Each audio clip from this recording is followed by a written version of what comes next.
Fun Facts presents the 1973 Pontiac Trans Am, another classic muscle car that was introduced back in 1967, and it had a production run through 2002. If you're excited, I'm excited. Let's get started now. The Pontiac Firebird was an American automobile built from 1967 through 2002. The first generation Pontiac Firebird, produced from 1967 to 1969, had a body style referred to as the Coke bottle style, which was shared with the Firebird's cousin, the Chevrolet Camaro. The second generation of Pontiac Firebirds was from 1970 through 1981. This generation received a new body style that was more swoopy as opposed to the Coke bottle style of the first generation Firebirds. The 1973 Pontiac Trans Am SD 455 in 1973 and 74, the 455 was offered as a special version called the Super Duty 455. This model was unique because it consisted of a strengthened cylinder block including a 4-bolt main bearings along with the added material in different locations for additional strength.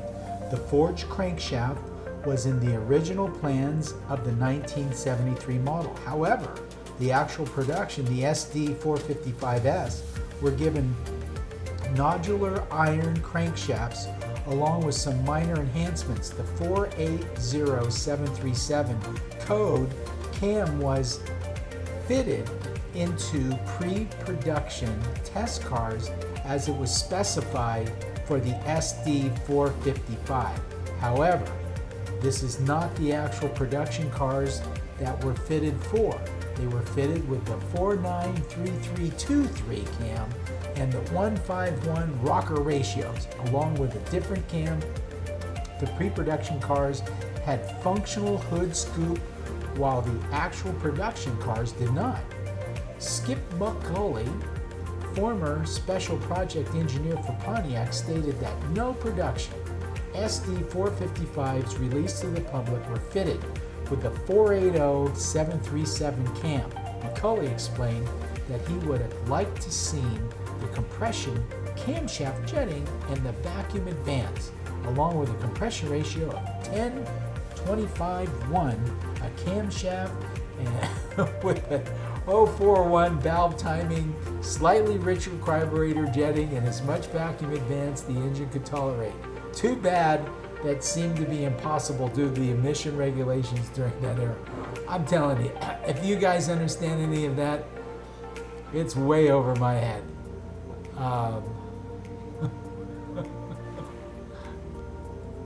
By 1973, insurance rates on muscle cars had gone up, making automakers not want to produce them anymore. Muscle cars were known as gas guzzlers, also making them harder to afford.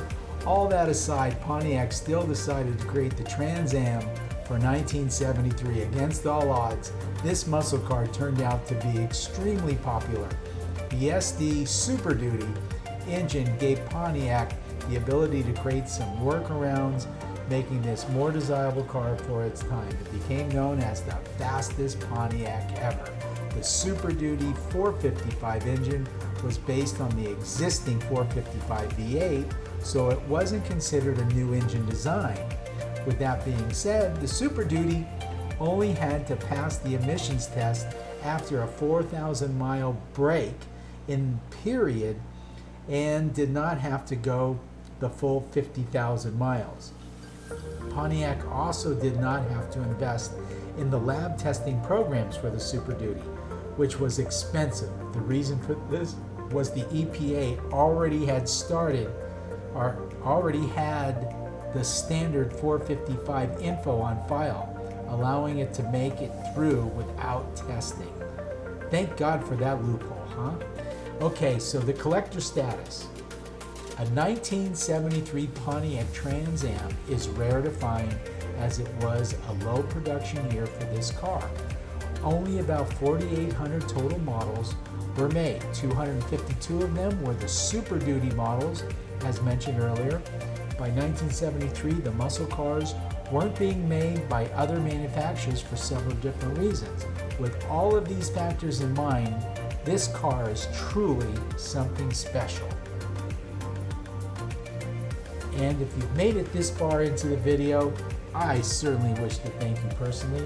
And if you liked the video, please give us a thumbs up. It really does help our channel. And if you like our channel, please subscribe, because we're going to be doing all the rest of these muscle cars, supercars, hybrid cars, custom cars, hot rod cars, autoramas, a little bit of everything for everybody.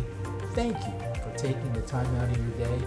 We wish you always take good care. See you in the next video.